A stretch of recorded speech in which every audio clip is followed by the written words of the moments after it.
complètement cramé, c'est l'histoire d'Andrew Blake, qui, à la mort de sa femme, va ressentir le besoin de retourner sur les lieux de leur rencontre.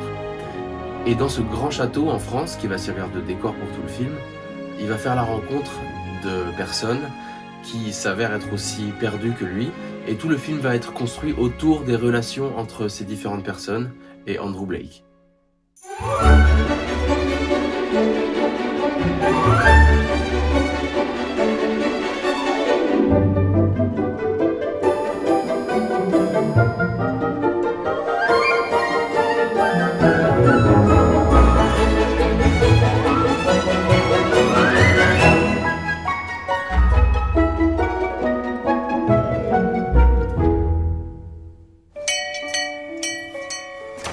L'entrée du personnage se fait par le fils.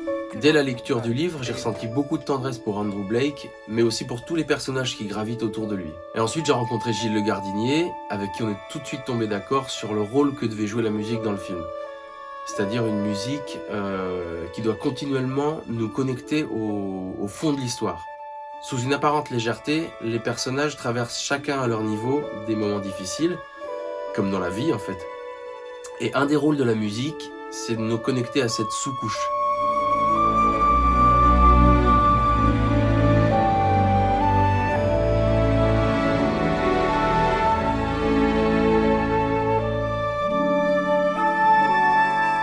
Le rôle de la musique, Gilles il l'a pensé dès l'écriture du scénario. C'est-à-dire qu'il sait exactement quand et pourquoi la musique doit intervenir dans la narration. Il lui donne sa place comme un vrai élément de la mise en scène, au même titre que les dialogues, un mouvement de caméra, le montage, les décors, la musique. Il avait même des idées de mélodie pour le film. Un jour, il m'a laissé un mémo vocal en me disant qu'il avait une mélodie en tête pour le thème de Andrew Blake. Donc il m'a fredonné le thème dans le mémo vocal en me disant qu'il aimerait l'entendre avec une orchestration, harmonisée. Donc moi je me suis tout de suite mis au piano et j'ai cherché des différentes manières d'harmoniser le thème en fonction de la tendresse qu'on voulait donner au personnage d'Andrew Blake. Et après ça a donné le thème principal du film.